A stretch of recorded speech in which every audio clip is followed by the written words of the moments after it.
Operation Encore is a 501c nonprofit that is helping veterans turn into rock stars every single day. You can learn more about what Operation Encore is doing by going over to their website at www.operationencore.org. That is www.operationencore.org. If you can give them a hand, just click that little donate button or follow all of their social medias and learn exactly what they are doing to change the lives of our veterans every single day. Hey, welcome everybody to Two Drunk Dudes in a Gun Room, man. I am stoked to be here today. It's been a minute since I've been on. So let's talk about what's coming today, man. We have got another fellow podcaster that is coming on, and I was actually on his show. I am a huge fan. Listen and subscribe, and I think you guys will too by the time we're done with it.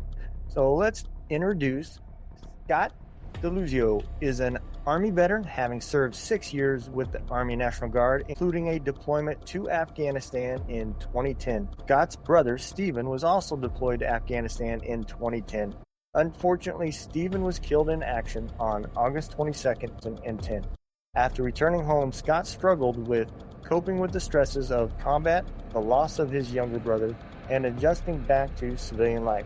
In the years following Scott's deployment, he noticed other veterans dealing with their struggles in unhealthy ways. Scott started his podcast, Drive On Podcast, to connect with current and prior service members. He interviews veterans and civilians to discuss personal triumphs, life experiences, and emotional hardships. Give hope and strength into the military community. Let's bring on Scott Deluzio. What's going on, man? Hey, how's it going? I'm glad to be here and good to see you again. Man, I'm going to tell you, since I've been on your show, I have seen your podcast pop up in so many different locations. I said, man, I never even knew, like all these other podcast related forums and stuff. I'm seeing you on there, man. So I know you're busy at it. I am. I just recorded I think it's 367th episode of the show. And this was over about 4.5 years since I started it. And I look back and I'm like, I can't believe, like, time just flies. I just enjoy it. Just having these conversations with other veterans and folks who are out there trying to improve the lives of veterans. And it's like, that's kind of what it's all about. So, yeah.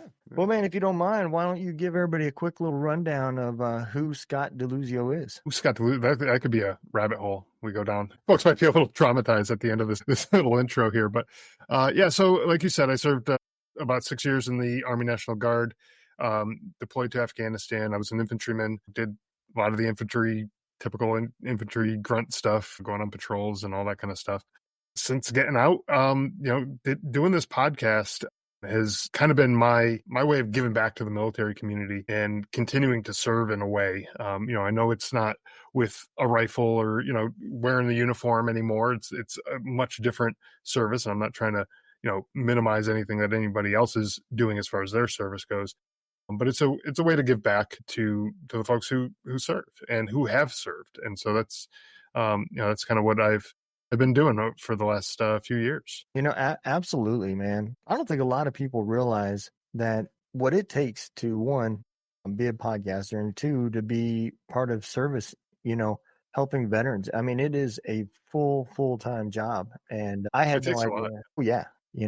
I still, to this day, I joke because, before I started podcasting, I used to say that content creators were the millennial panhandlers. Go get a real job. Man, I was so wrong. My millennials, I am sorry. I admit it. I was wrong. Man, there is a lot of work that goes into this stuff. There is a lot of work. And you know what? I think if I was a panhandler, I'd make way more money. Yeah, I don't think I've made any. I mean, I'm probably negative, maybe, I don't know, 2,000-3,000.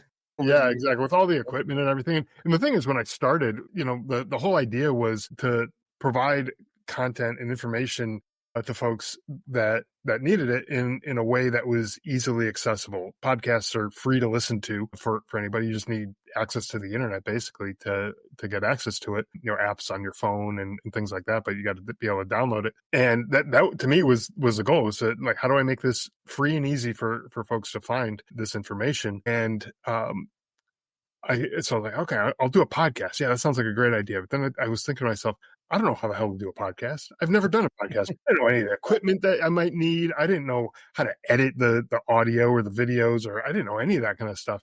So the first maybe half a dozen episodes or so that I did of the show, if you go back and listen to them, they're probably complete trash. But the first like half a dozen episodes, I didn't tell anyone other than my wife that I was planning on doing a podcast. I only told her because she was curious about what's this big long arm with the microphone, and what's this all for?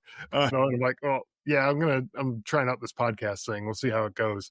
But once I kind of got the hang of it, I was like, okay, you know what, this is something I think I might be able to do, and obviously you improve over time, with figure out different ways of editing and streamlining your whole process and everything like that. But I just jumped in. I was like, screw it, I'll do it. I'll just figure out how to do it. That's the veteran mentality right there, Yeah. man.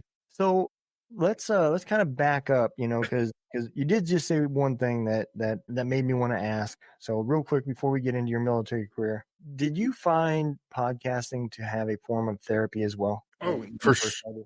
Yeah, for sure. I mean, when I first started it, not quite as much, because I think it was more me figuring out the technical side, the nitty gritty details of how do I even upload an episode to let people listen to this stuff like that. Yeah. That was where I was in the beginning, the first little bit. But then I noticed when I started talking to other veterans on the show, and I had guests on the show, and I was talking to them and asking them the questions about like, what was it like for you to get out of the military and transition to civilian life, and or cope with the loss of a friend while you were deployed, or you name it, all these different things. And you start talking to these people, and some of them who I'd be talking to, never met them before. We had the conversation, but by the end of the episode, the half hour to an hour long episode or whatever it was, it felt like I've known these people for years. Yeah. And one of the things that I found over the years is that one of the biggest things that people are missing when they get out of the military is that camaraderie, that sense of belonging in a group of people. And for me, like I don't have that big group of people. The folks that I served with, I lived in Connecticut. I was in the Connecticut National Guard at the time. I moved out to Arizona. So a lot of those folks that I served with are still back there in Connecticut. And so I don't have that group of people who I served with to go, hang out with and grab a drink or, whatever with them from time to time. I'm thousands of miles away. So then I start having these conversations with other people, and it kind of brings you back. And so, yeah, in a way, it's kind of that form of therapy. Yeah. That allows you to get that camaraderie back that you might be missing. And it goes both ways too, because then you got the guest on the other side who's doing that same kind of conversation.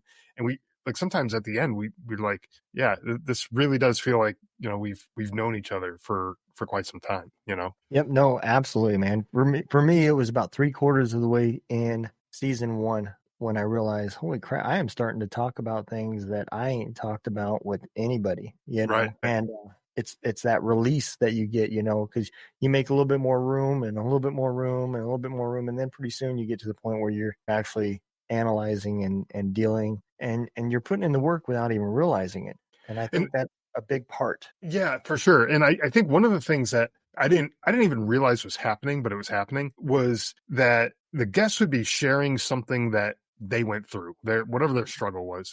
And maybe it wasn't the struggle that I went through, but it was something maybe similar to something that I was dealing with. And they talked about how they kind of made things make sense in their own mind. And I was like, holy shit, I never thought about that.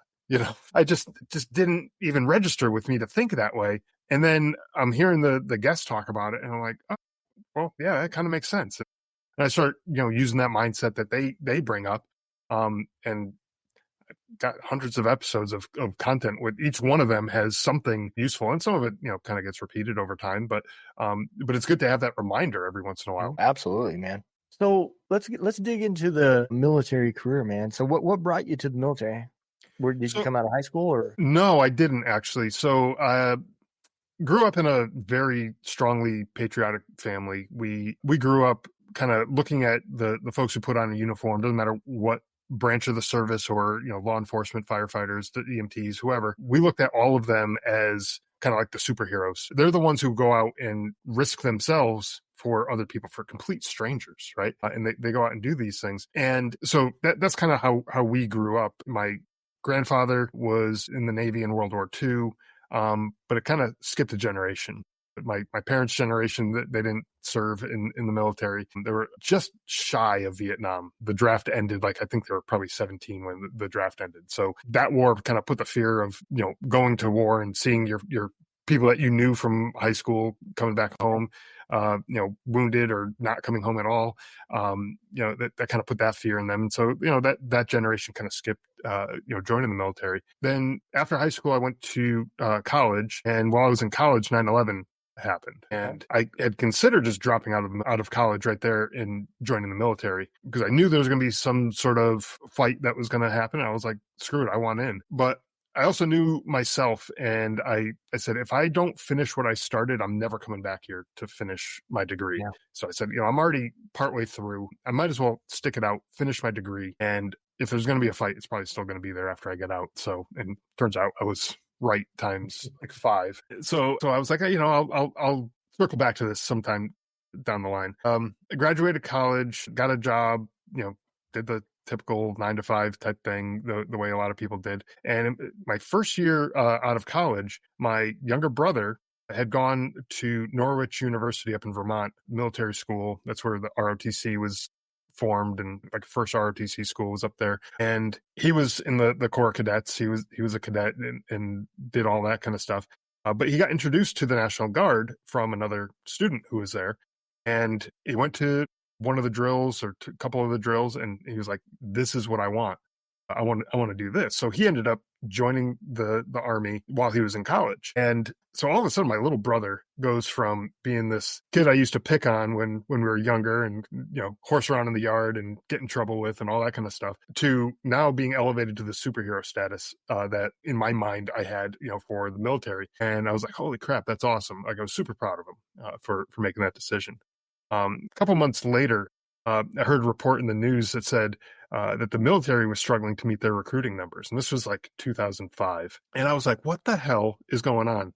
Like, 9/11 just happened. All these songs and all these people saying never forget and all this kind of stuff. I was like, where are all these people who said they're never going to forget? They're going to, do what they need to do to, go get the guys who did this. Where did all those people go? And I realized, holy crap, I was one of those people. And I still haven't done anything. And so I said, okay, I'm still young enough. I'm still fit. I'm capable. I knew a little bit more about what the National Guard was, because my brother was in the National Guard. I was like, okay, so I can still do my regular job and be in the National Guard at the same time. And I was like, okay, well, let me do that. And so that's how I got into the Army. At the time, I didn't know the difference between the reserves and the National Guard. So I just went to this was back, 2005. We still use phone books from time to time. And I went to the phone book and I found Army Reserve Recruiting Office. And I went there and they're like, nope, that's not the National Guard. And they didn't have any, units for the type of work I wanted to do, the MOS I wanted. In the reserves in Connecticut, they directed me over to the National Guard. And so, yeah, I was probably the easiest sell that the recruiter could have possibly had, because I just walked in. I was like, where do I sign?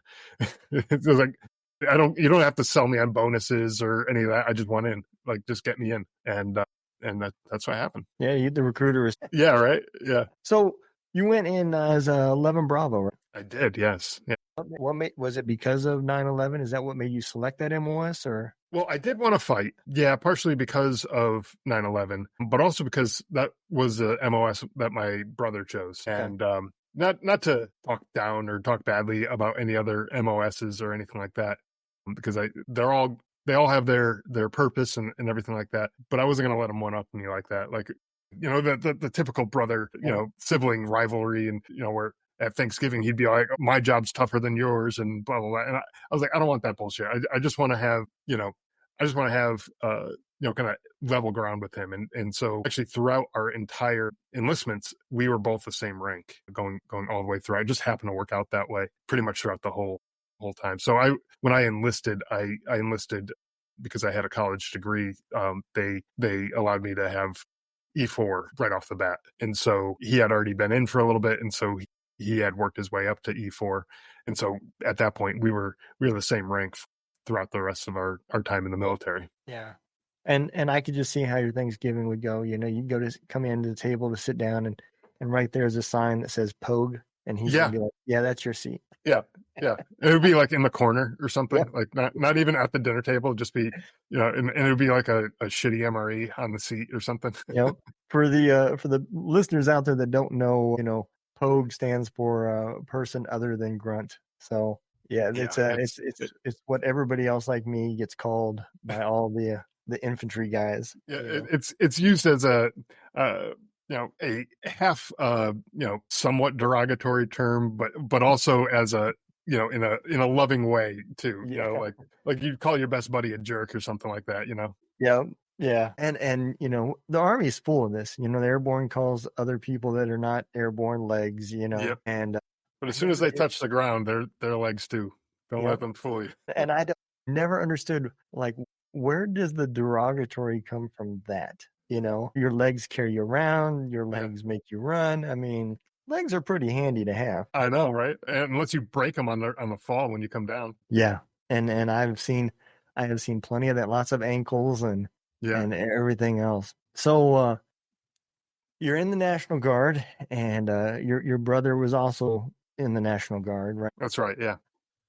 Were you guys both in the same unit too? Well, no. So he was in the Vermont Army National Guard, and I was in the Connecticut Army National Guard, both infantrymen, but different units, obviously. And that was like when we first enlisted, it was not even, there's no connection to our units whatsoever. But partway through, I want to say like 3 or 4 years into my enlistment, there was some restructuring of the units up in that area, and both of our units wound up being under the same brigade. So there was a 86th Brigade Combat Team, and our units both ended up under that same brigade. So there's a whole stuff that went on as far as changing over and have different unit patches and all that kind of stuff that goes along with it. But with that, when we were deployed to Afghanistan, it was a brigade-wide deployment. So his unit and my unit all got deployed. I think our deployment was one of the biggest deployments of National Guard soldiers since World War II. I can see that. I mean, for everybody out there who thinks that, it's just 1 week in a month, 2 weeks a year, that quit basically, let's see, August 31st, 2001. After that, man, you guys, that whole once a year, 2 weeks, shit was out the window, man. That's right. Whether it be deployments, even, a lot of people don't realize this. We were so short in the military that the units didn't have anybody left to run the bases. Yeah. I mean, we had the Iowa National Guard come to the unit I was in just to run our battalion because everybody was deployed. Yeah.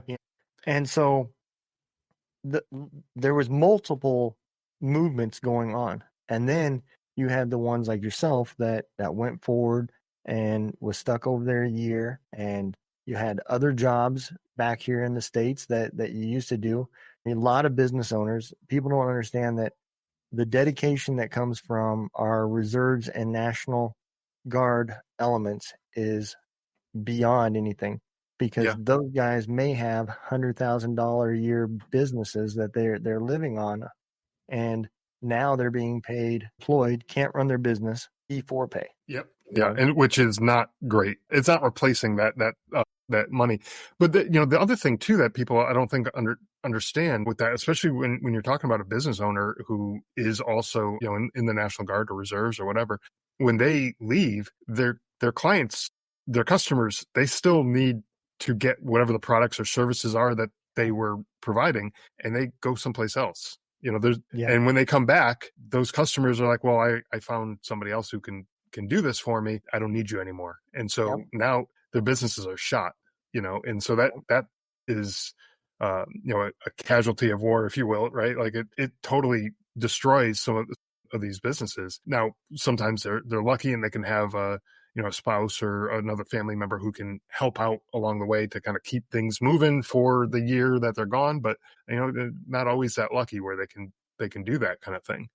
But the one nice thing that I found with the National Guard, and I'm sure the reserves are the same, is that, and I was never in an active duty unit, but I got to imagine that the thing that the National Guard reserves have over the active duty is that you have folks who do have other jobs. And so in our unit, we had mechanics, we had law enforcement, we had firefighters, we had EMTs, we had all this wide range of folks. I was an accountant, we had so many different backgrounds. So when you're downrange, when you're overseas, things go wrong. Well, the trucks that we had, one of the mechanics that we had in our unit, civilian job mechanic, he was an infantryman, but civilian job, he worked as a mechanic.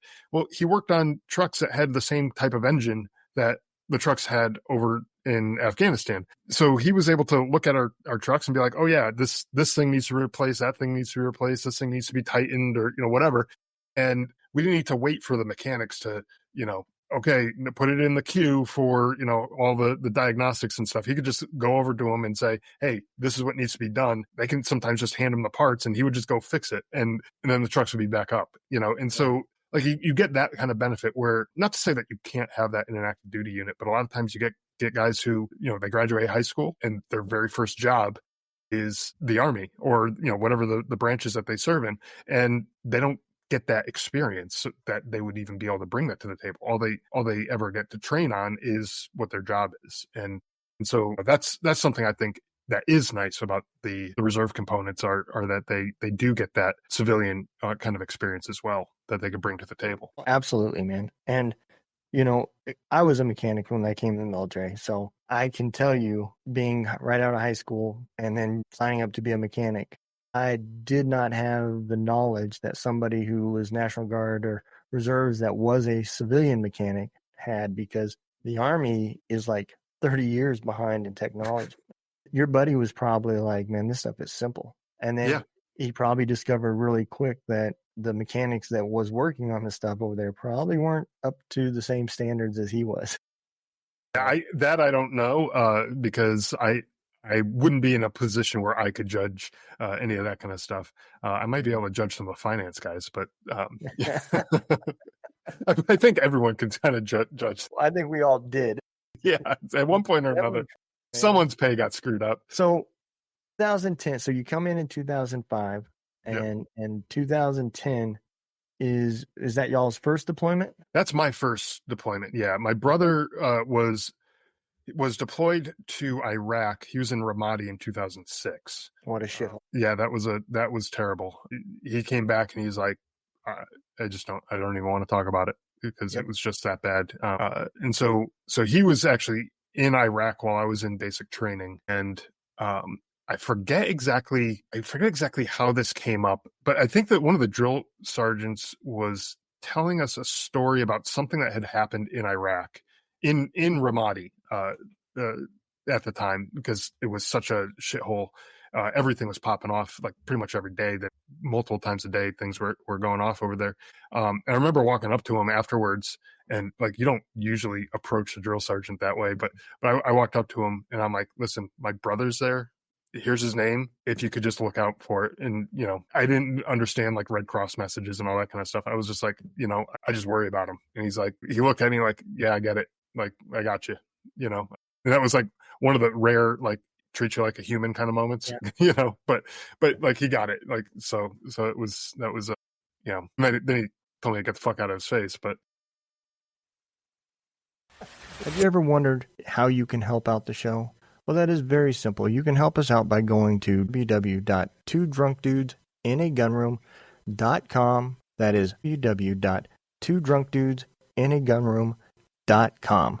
There's many ways you can help us by listening to the show, supporting the show, liking, sharing, and everything else that comes along with social media. But one of our biggest goals is to help build the nonprofit Heroes Voice Media Foundation. This is a foundation that has decided to start celebrating courage and amplifying heroes. Find your voice with Heroes Voice Media Foundation. Back to business. I can relate, man. So my last deployment was Ramadi, and it was a shithole, man. And what year was that for you? 12. Okay, yeah. And I retired in 14. Yeah, it was a shithole. Now, a lot of people don't know, but Ramadi, man, is surrounded by the city of Ramadi. And, you go through the city and it's a war zone between the roundabouts and stuff going through that city. And yeah, it's a shithole, man. So you come out 2010. Now your brother's got a little bit over you now. You may be the same rank, but he's got some. He's got some more experience. Yep. And then so Afghanistan, you all get word that you all are going to Afghanistan. What area in Afghanistan were you guys going to operate? So we're in the eastern part of Afghanistan. Where I was located was an area called Torkham, and it's right on the border with Pakistan. Like our base, there's a hill, mountain kind of thing on top of our base. Yep. You go up there, you're looking into Pakistan. I remember that's northeastern, right? Yep. So if you look at a map, the furthest, like there's this little, almost like jut out, and like that little point right there, that's it's almost like a finger pointing into Pakistan, and that's where Torkham is. And so our job there was basically securing the border area, because that was a hub kind of where all of I think it was about 80% of the NATO supplies would come through there. So for listeners who maybe aren't familiar with the geography and everything of Afghanistan, it's a landlocked country, but a lot of our supplies get sent over on cargo ships. And it's kind of difficult to get to when you're landlocked. So they come off the boat in Pakistan, they get loaded up on a truck, and then they drive through Pakistan and they come across the border. But we're there kind of as like a show of force to make sure that those trucks did get through, and also to kind of keep account of the trucks that were coming through, because, okay, now we know, 10 trucks came through today, that were, carrying NATO supplies, expect those to be showing up in, Bagram within the next day or two, whatever their destination was. That was kind of part of the deal too. But yeah, so we would do that. And then it was a high foot traffic area as well. And so we would just randomly grab civilians who were walking across the border and just check them for, first off, were they carrying any weapons or anything dangerous or anything like that? And then we had biometric screening, and we were able to kind of check them to see, were their fingerprints found on, a bomb that had exploded weeks or months or whatever ago, and just random sample of people and just try to find those types of people. So that was kind of, part of our job to kind of secure that area, and also just because of the high concentration of people, we'd always just check for those types of things. And, I am 100% positive that we were not the only ones that used that supply route. I mean, yeah. That in the wintertime, that's where the fighting happened. They all went from Kandahar back up into the caves and trying to win a war that has open borders all the way around it is tough. Yeah, and it's just an interesting way of life there, because what I learned about the people there is that when the borders were drawn between Pakistan and Afghanistan and kind of the surrounding regions there, they're very tribal there, and it's like, well, yeah, but my uncle lives on the other side of that border. I'm going to see my uncle. I'm just going to go. I don't care that you drew a line here and said this is a border between here and there. Like, that line doesn't mean anything to me. I'm going over there because that's where my family is. It's like if you're to draw a line down the middle of your kitchen and be like, okay, you can get to the refrigerator and the stove, but the microwave is in another country and you can't go over there. It's like, well, screw you. I'm going there anyways. I want to, warm up, yep. So, whatever, like that's just what the mentality is over there. It's like they don't really give a shit about the border, right. The line that's there, but that makes it all the more difficult for folks like us who we want to kind of keep track of what's going back and forth, and yep. Especially the bad guys who are going back and forth, yeah, and we can't cross that border. No, my God, you can't even shoot towards it and have a round go across that border, which was difficult because literally where we operated was the border. Like, there was a literal line drawn on the yellow line that was painted on the street, and we would walk right up to that line, but don't try to cross it, because one of our guys, he was walking, wasn't paying attention to where he was going, or he stumbled or something like that, and he did cross the line, and he got a buttstock to the face from one of the Pakistani soldiers. Like, don't cross the line. This is basically their message. Like, stay the hell out of our country, Yeah, I mean they were hiding bin Laden, so I mean, of course. Yeah, right. Like, don't get too close. We knew that for years. We suspected that that's where he was at. Yeah, and You I know, mean, drone strikes were going off over there. Like, yeah, yeah, obviously we suspected stuff. Otherwise, we wouldn't be over there. yeah. And again, that northern area, the terrain just also makes it. A 70-year-old guy will outwalk a 25-year-old SF operator. You know, Oh yeah, they're like billy goats, man. They just they are. they go everywhere up those mountains quick. Yeah, yeah. It is crazy. Well, we actually, so um, where we were at our base, elevation wise, was probably about 2,500 feet above sea level. Where we were was not super super high. There were mountains Right. all around us, but our base was not super high. But we actually flew out to do some other missions in other parts of that area, and we would land on top of mountains. And some of the missions that we were on, the mountains were like 10,000 feet in Yeah. elevation. And that kicks your ass Yes. when you go from like 2,500 feet straight up to 10,000 feet. Air is so much thinner up there. And Yep. it was like you're huffing and puffing. You feel like you've never PT'd ever when you're up that high that quick, your And, body needs to adjust. and those areas still have snow all the way up to like April. Yeah. People think it's the desert. It must be 150 all year round. No, it gets No, cold it up gets there. cold. Yeah. Well, and the weirdest thing that I experienced, this was like still when the temperatures during the day was like 115, 120, something like that. And then at night it got down to like 90. And I had to go grab my like winter clothes. I Yep. was so cold. Yep. In 90 degrees, I was wearing like the fleece, and I was wearing the beanie. I was wearing all that shit because I was freezing after having been outside all day in 120-degree temperature. But your body's sweating. Your clothes got all the sweat in it, all that kind of stuff. So that's doing its job of cooling you down. But then the temperature drops real quick, and it's like, holy crap, 90 degrees felt cold to me. That was the most bizarre thing I think I experienced. Yeah.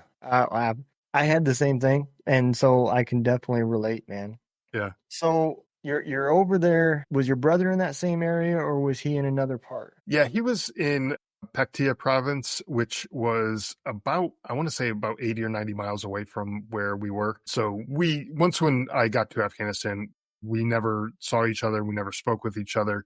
The only communication we really had with each other was kind of third party, like through my parents. Like if I got a chance to call home, they'd tell me what he was up to, and vice versa.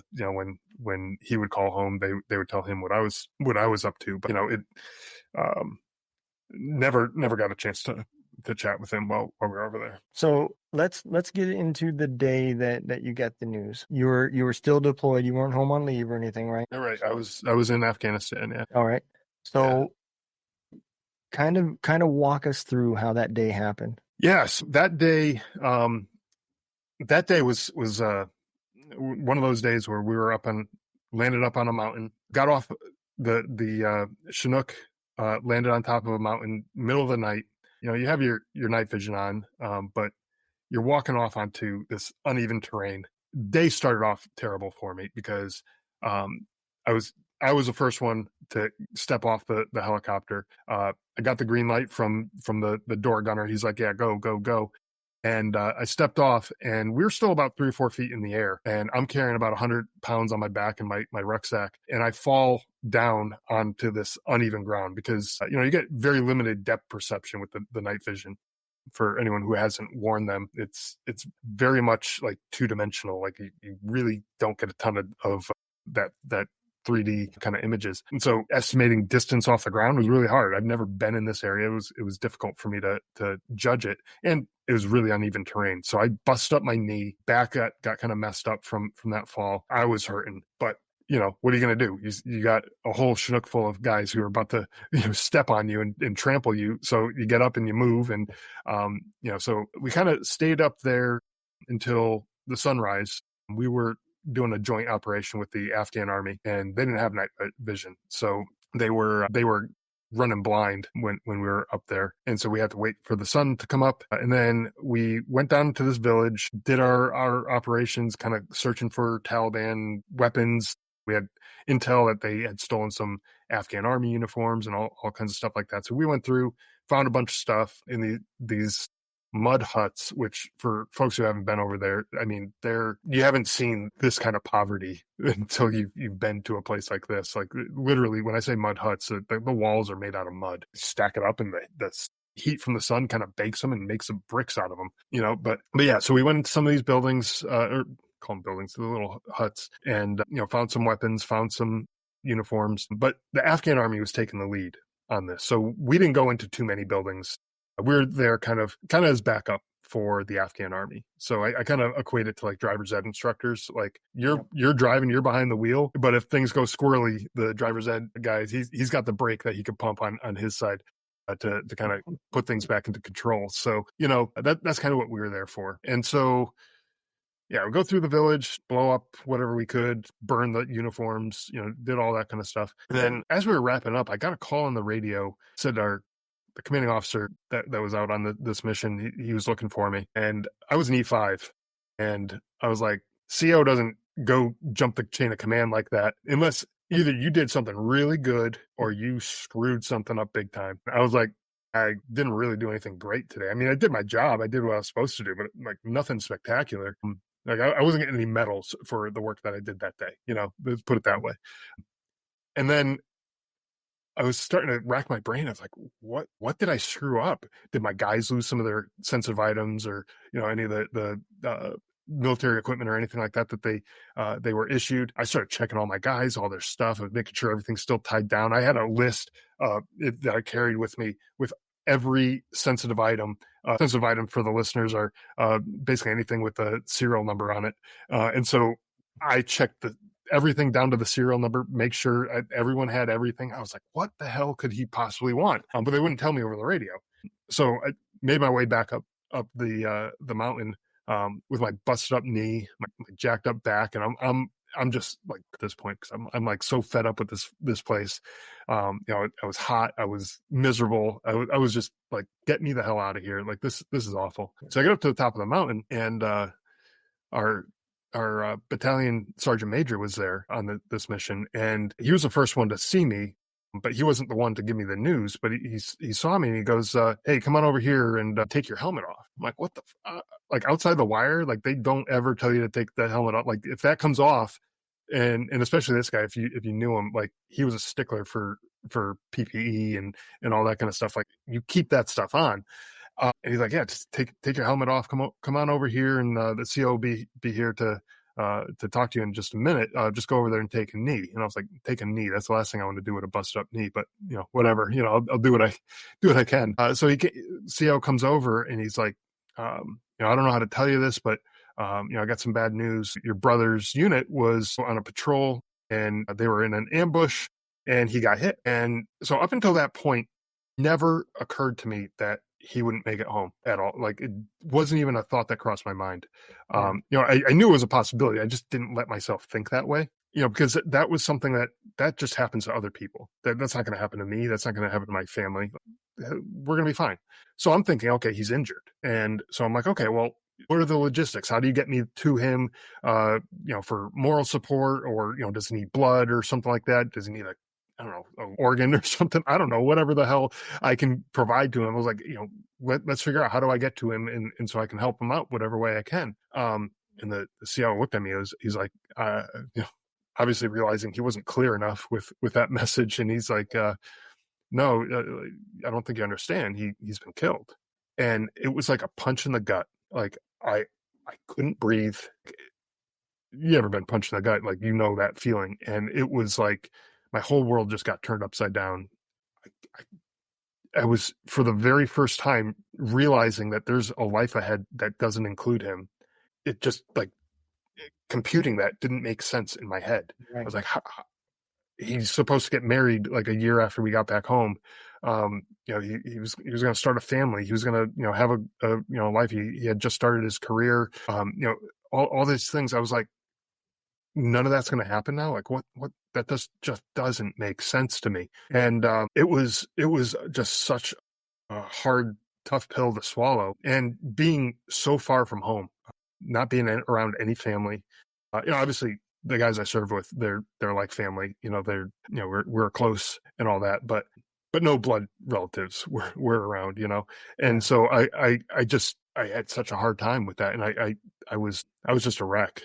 But about 15, 20 minutes or so after finding out that he was killed, we started taking fire from the village that we just came out of. Clearly, the Afghan soldiers who were taking the lead, clearing those buildings and looking for weapons and all that stuff, they missed a bunch because it was small arms fire, it was RPGs, it was like, how do you miss a freaking RPG? Like, it's, you know what I mean? Like, and so I kind of had to stuff all that, the grief, the sadness, all the emotions that I was going through with the loss of my brother. I had to kind of stuff that all down because I had guys that I was in charge of that I had to go lead, and I had to make sure I made it home too. For a brief moment, I was so angry with the world, with Afghanistan, with the people of that country, that I just wanted to go and kill everybody. I wanted to kill anyone who had anything to do with Afghanistan. I wanted to kill every single person who was in that village. I wanted to kill all the Afghan soldiers who were with us. I wanted our interpreters. I hated everybody who had anything to do with Afghanistan. And it was like this brief moment where I just had this kind of Rambo moment in my head that I was like, I'm just going to go down guns ablaze and kill everybody. And I realized if I was to do something stupid and selfish like that my son would grow up without a father, my wife would be a widow, my parents would lose 2 children in the same day. Like, the guys that I was supposed to be leading would now be without a leader, and God forbid something happened to them, or they had to come and drag my dead body out of wherever it came from and something happened to them. Like, I was like, okay, I can't do that. I got to get my head right. So I just stuffed it all down, and I was like, the grief will be there when this is over. And I just got to get my head on right. It was tough. That was probably, honestly, one of the hardest things I've ever had to do was stuff that down and just focus on the mission, fight back, whatever way we could. But that was, especially being so soon after hearing about his death, really didn't even have a chance to process. Like 15 or 20 minutes or so. It's not really a lot of time to process. Oh yeah. Yeah. Wow. And that is something that, again, I know we've said this several times, that is something that people that have never served cannot understand, that you don't always get what you need at that time, Right. As little as, if you're told to do something that you don't understand, you still do it, and then you ask why, Yeah. And in this, I mean, hopefully it comes with the why with it, but sometimes there's not time for that. Sometimes it's just like, hey, this needs to be done now, go do it. And that was one of those situations where it's like, hey, there's no safe space for me to go hide in while everybody else goes and fights. And even if there was, I wouldn't want to go in it. I had a job to do. I had soldiers that I needed to lead. I had people that I needed to be there for that were depending on me being there. Now, of course, if something was to have had happened to me, I trusted my guys enough that they would be able to figure out how to do the job without me, but they shouldn't have to. Like that's like worst case scenario that they could do that. I didn't want that in that moment. I didn't want them to have to figure that kind of stuff out, right then and there. So I was like, I have to get back into this, and there's so many emotions that go with this. When the firefight's over with, you've got the adrenaline that's still flowing and it slowly comes out. But now you've still got grief. And, in that moment, now your brain is back to thinking about the news that happened prior. And you're still on edge from the firefight. Yeah. And so all of these emotions are going through you at the same time. And you now have to start processing. That's right. And man, so did they get you out of there? They did, yeah. Yeah. So I don't remember the exact time frame, how long it was, but a short while after the firefight kind of cleared up, they called in. They actually called in a couple birds for not only to get me out of there, but there was a couple injuries. Luckily no casualties on that mission. There's no Americans or even the Afghan soldiers that were with us. None of them were killed, thank God. But they called in a couple of Blackhawks to come and take out some of the injured and me. And that took a little while because the Blackhawks, they didn't want to come in if it was still a hot area. They didn't want to end up getting shot out of the sky or anything like that. So they did a few passes to kind of make sure everything was safe. So I was actually kind of funny. I was the one who was supposed to throw the smoke grenade to signal the landing zone for them. I was told, okay, someone who had the radio, I had turned over my radio and other things like that because I was going to be leaving and they needed it more than me. And so someone yelled over to me, okay, they're landing. So I pull the pin on the grenade and I'm about to throw it. And I get to about here and they're like, hold on, don't throw it yet. They're doing another pass. And I'm like, okay, I got the pin in one hand. I got the grenade. I'm still holding the spoon, thankfully. Yeah. But I'm like, okay, if my hand slipped just a little bit, I'm like, I don't know, did it slip? Like, if it did, I'm getting a face full of smoke in like just a couple seconds here. It was like this little ticking time bomb. Like, I don't know, did it slip? But luckily it didn't. And then when they finally did come in, I threw the smoke grenade. But I was holding so tight. So I don't know if like you guys know this or not, but like in those kind of situations, a lot of times what you do with one hand, you'll also do with the other hand. And so I was holding so tight on the smoke grenade that I was also holding so tight on the ring that I pulled. And I didn't realize it until afterwards. But so I threw the smoke grenade. I didn't realize it until afterwards. I was already in the helicopter. I was still holding the ring to the smoke grenade. I was like, okay, I don't know why I'm still holding this, but I'm just going to hang on to it. And I actually have, it's on my keychain right now. Like I still have it. But I was like, I don't know why I'm still holding this. Like I just looked down, I just see a ring in my glove. And I was like, what the hell is this? I was like, oh yeah, that's right. That's from the smoke. But yeah, so I remember, so we're flying out of that area. Still, I was so mad. That anger came back. I was like, we were flying over like these little villages along the way, these little just random houses here and there. And I just remember looking down thinking, someone shoot at us because I want to just unload on you guys. I still had that anger and that rage, and that I was not in a good place. But yeah, so they flew me out of there. That was, towards the evening, kind of, I don't know, maybe 7-8 o'clock at night or so. By the time they got me to Bagram and met with the brigade leadership there, and they kind of briefed me on what had happened with my brother to the extent that they knew. They still hadn't gotten the full reports and everything, but they knew enough that they were able to give me some information about that incident. And I asked if I could call home to my family, and they said no.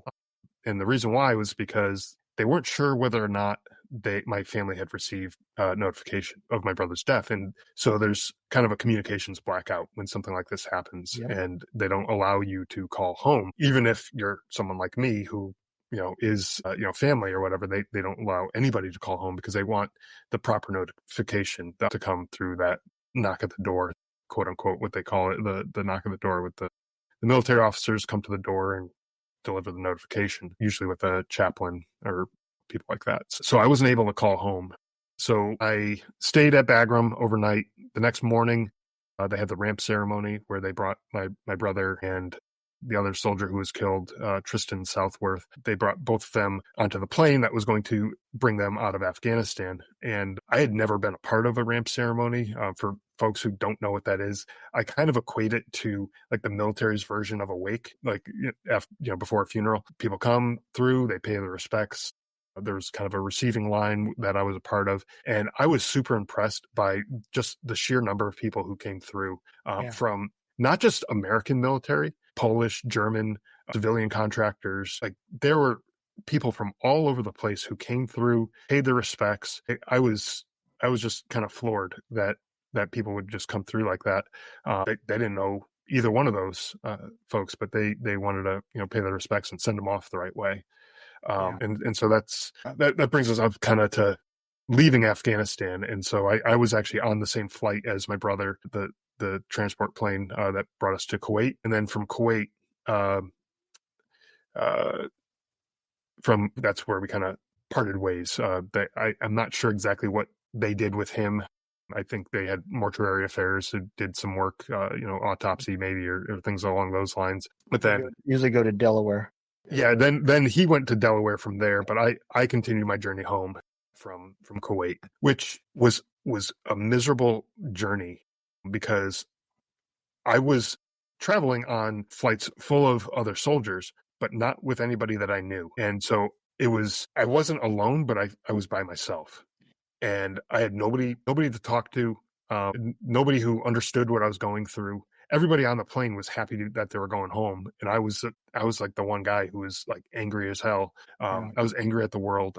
I Not that I wanted to be, buddy buddy with anybody, but at least to have one person who understood what I was going through. Everybody else is laughing and joking, and I was just like, "Shut the hell up!" Like, I don't want to hear this. And I was that guy that nobody probably wanted to be around, anyways. Yeah. So you make it back to the States, and I'm assuming your brother's remains made it back probably 3 to 5 days after you got there. Yeah, just about there. I forget the exact time frame when he got back, but it was somewhere around there. Yeah. Did your unit send somebody to escort him back home? So he came in through Dover, and somebody, and I don't know who specifically it was, but somebody did escort him home. It was actually on a private jet, like one of those small, probably 15, 20 seat type jets that brought him in. And so we met him in Connecticut, where they flew him from Dover. We opted not to go down to Dover. We did have that option, available to us, but we opted not to, just because we thought it was more important to be with family. We're more useful to each other than we would have been to him at that point. So we stayed in Connecticut and received him there. After getting his body from the the airport, we planned a kind of route around our hometown of driving by places that were of significance to him, like the farm that his girlfriend's family had, in our high school, and a couple of our old houses, and the old neighborhoods that we lived in, the baseball fields that we played at, and all that kind of stuff. And that was kind of cool. But the coolest thing to me is the state police shut down the entire highway between the airport and our house, which was probably normally a 45-minute drive or so from our house to the airport.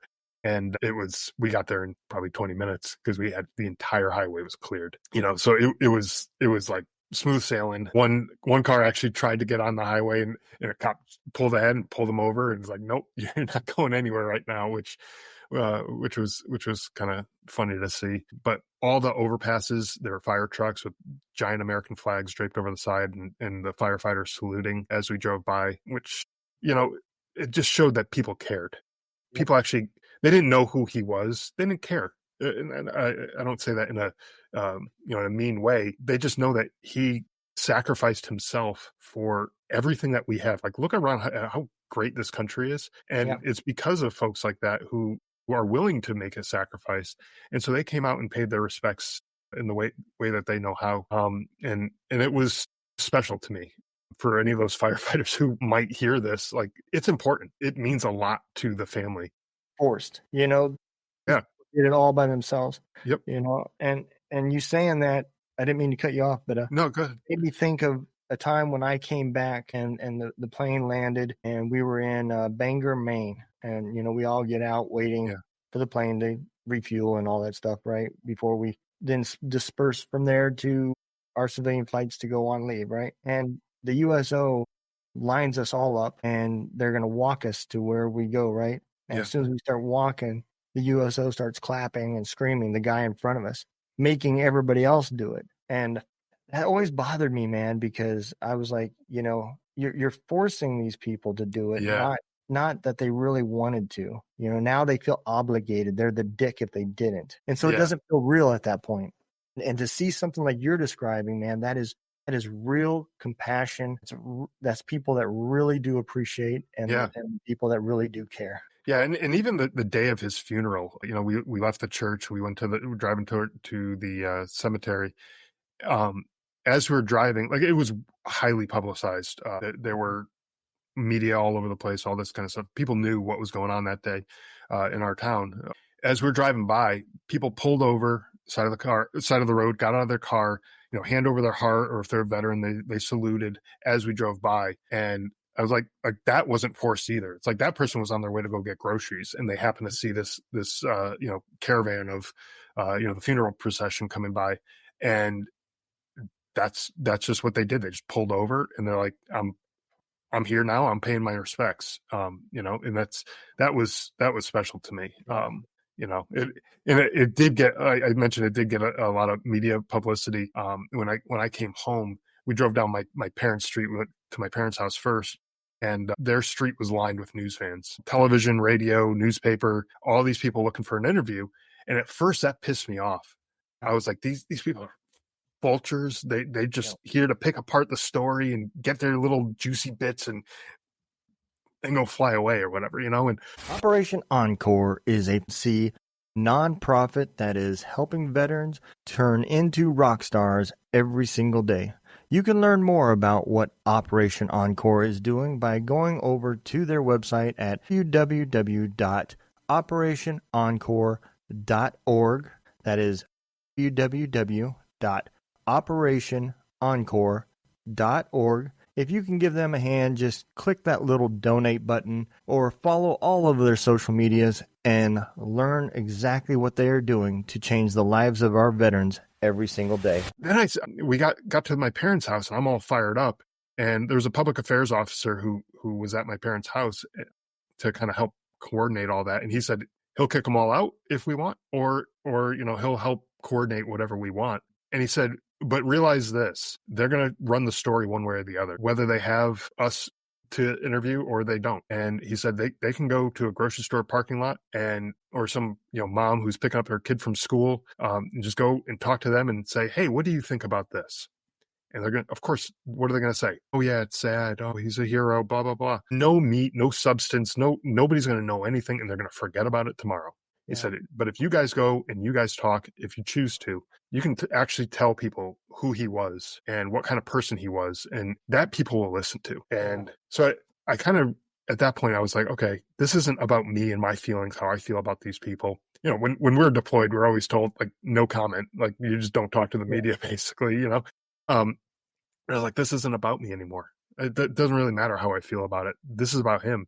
Because if we don't go and talk to these people right now, as much as I hate doing it, he dies and his memory dies with him. And that's it. There's no coming back from that. And so we did. And we did all so many media interviews for that week or two, like right after his funeral, but then the whole year after and up till today. I probably wouldn't be doing what I'm doing right now had all that not happened.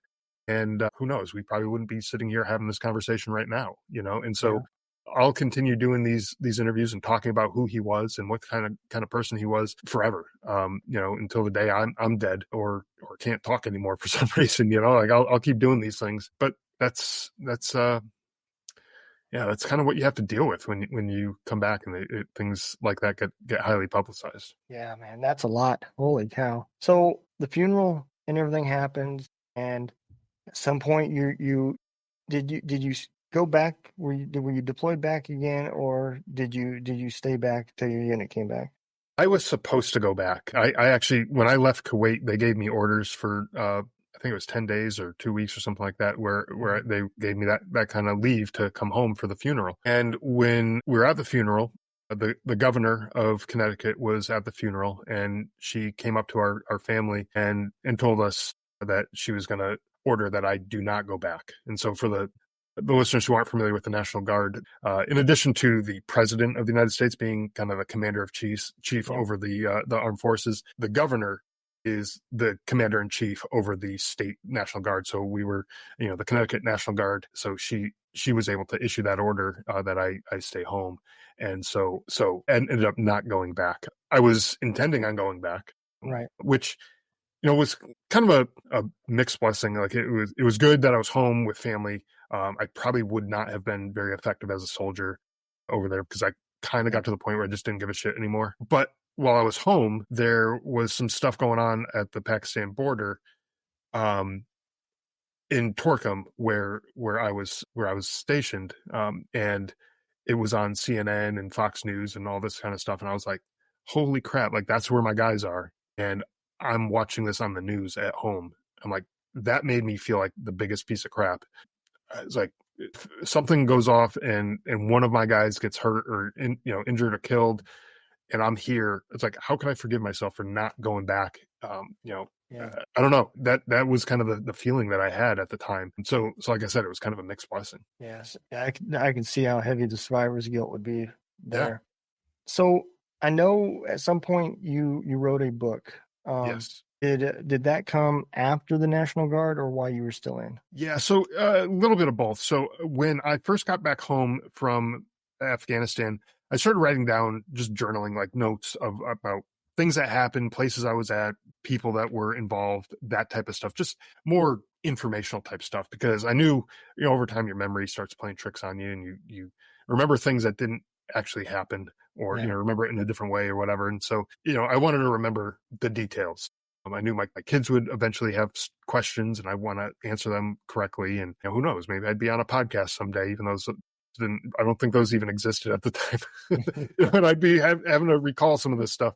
And so I just jotted down notes, never really intending to make it into a book. It was just kind of notes. And so a few years ago, around the time that I started the podcast, actually kind of rediscovered those notes and kind of was going back through it. And I was like, this could be something more than just notes that are collecting dust. And so I started dabbling and kind of kicking around different ideas about, putting it into a book and making it into something that will outlive me, something that my kids could read. So it'll answer the question that they had about who their uncle was, what I did while I was in the Army. But also, I wanted it to be a book that people who maybe didn't understand the military, gives them better understanding. I know it's just from my perspective, my family's point of view, but that kind of gives you a better understanding of the type of sacrifices that are made in the military. It's not everybody who joins the military that shares in a sacrifice like that, and on such a intimate and personal way, but it happens. And it happens sometimes with close friends who you might serve with. And so I wanted to give those folks a glimpse into it, but I also wanted the veterans and service members who might read it to kind of learn from my mistakes, because I screwed up when I came home. Like I didn't handle the grief, like that grief that I shoved down that day during that firefight. I didn't pick it back up in a healthy way. I picked it up. I was drinking. I was like to the point of stupid excess. Like I couldn't sleep. And so I would just drink until I passed out. And that was the way I kind of dealt with it. And then I'd wake up in the morning hungover hungover and having a miserable day because I was hungover. And then that night I'd have trouble getting back to sleep. So I'd drink more and whatever. And then, because I was hungover, I'd be, energy drinks and coffee and all this stuff, trying to wake myself up so I can get on with the day. But those would go later and later in the day, and that would just make the sleep even worse. Vicious cycle, and affected my mood. I was angry all the time. I was angry at everything, like the littlest things. My kid he was about a year old at this time, and he'd spill something on the floor, and I'd be yelling at him. And it's like, he's a 1-year-old, 1.5, 2 years old. That's what they do. They're kids, but I was just stupid angry at everything. It got to the point where I didn't recognize who I was anymore. Before I went to Afghanistan, like hardly anything really set me off or made me feel like I needed to yell and scream at people or anything like that. Like I was a pretty easygoing guy. The day that the worst, I know yelling at my son was bad, but the worst for me was this day. My dog, she was in our bedroom. Our bedroom had a bathroom right in the bedroom, and tile floor for the bathroom. And this is important you'll realize in a second. A tile floor for the bathroom, but a white carpet in our bedroom. And the dog was sick, and she was standing right at the edge of the bathroom and the bedroom, and threw up right on the white carpet. And I was like, 6 inches this way, it would have been an easy couple paper towels. This whole thing would have been cleaned up, no problem. Now I got to get a steam cleaner. The rug's probably stained. And I was just so mad as I was down on the floor trying to clean it up, and the dog came over and all that kind of stuff. I just pushed her into the bathroom, and she slid across the floor, and because tiles, she couldn't like get a grip or whatever. And I remember looking at her as she's sliding across the floor, thinking, what the hell did I just do? Like, the dog's sick. Like, that's not going to make anything better. Yeah. Who the hell am I that I think I can do that to a dog who unconditionally loved me, and I didn't deserve that whatsoever. But she was like, would sleep at my feet, and she would be like there with me all the time. Even in her later years when she got older, I worked in a home office, and she would come into my office and she'd just sleep literally on my feet, always by my side. Really didn't want to be apart from me. It's like, I didn't deserve that. I treated this dog like crap. And it was at that point that I realized, like, something has to change. I can't be this kind of guy. I can't be this kind of father to my son or to my wife. I can't be that kind of husband, or even to the dog. I can't be that kind of person. That's when I decided to get help, because, like, it wasn't getting better. A lot of us guys, we think to ourselves, oh yeah, I'm tough. I can handle this. I'll be okay. Well, yeah, okay, maybe, but also maybe not. Right. At some point, if you're not getting better, you're gonna have to do something, and you're gonna have to go talk to somebody. Suck up that pride and just go do it. Yep. I think it's always one of those. I think I call it everybody's aha moment. Everybody has a different aha moment where it hits them, and the stars and everything has aligned enough for you to get that moment of clarity. Because the one thing a lot of people don't understand is everybody knows there's something wrong, but the person that has something wrong. I mean, I know for me, when I got out, I was not who I was, and I didn't know it. I knew I hated myself. I knew I didn't have anything good to say about myself. Yeah. But I didn't realize how bad I was treating my family, how miserable I was just to people I didn't even know. Similar to you, I was angry all the time. It didn't matter what it was about. And sometimes the anxiety would be so hot, so built up in me, and it would explode out, and it would turn into an argument or a fight with somebody. Yeah. And I had one of those aha moments too. And luckily I reached out for some help, and not a gun and something like that, Yeah. And for everybody, it's a different thing. It's a different moment. The good news is that you realized it and you were able to get help. Now That's the right. bad news is you're going to have to put in the work. That's right. Yeah. I mean, it's not easy making that phone call and admitting that you need help, but putting that work is hard too. It is. You don't just go walk into a therapist's office and walk out magically cured. There's no magic pill that you take that instantly everything's better. It takes work. It takes time. As a matter of fact, I still go to counseling, and this is 13 years later. I still have issues that I deal with, and I'm not afraid to admit it. Why would I be afraid to admit that I go and talk to somebody about things that are wrong, the things that I have going on in my life? To me, it just doesn't make sense. The attitude that we used to have was that you're crazy or something's wrong with you. It's no, it's just like a normal reaction to an abnormal situation, and that's what I'm dealing with. And it's like, okay, well, you got to get help for that. Car can normally drive just fine down the road, but there's a big pothole and it screws up the underside. You drive over a curb or something like that, the car's gonna be screwed up. Okay, well, you can't expect the car to be driving just like normal. It's gonna be clunking along, and something's gonna be wrong with it. You got to go get it fixed. Yep. It's the same thing. Absolutely, man. So the book that you wrote, it's about honoring your brother and helping other people that may be going through similar stuff. Have you had anybody reach out to you and say, whether they be a veteran or not, grief is grief regardless. And have you had anybody reach out and say, man, that book really resonated with me? Yeah, I've had a ton of people who've reached out. I mean, some of the people, they shared a little bit about themselves. Usually it's just like a, hey, I kind of get where you're coming from kind of thing. They had a similar experience. So I don't get, all the time, all the details of, kind of who they were, or, what their backgrounds were or whatever.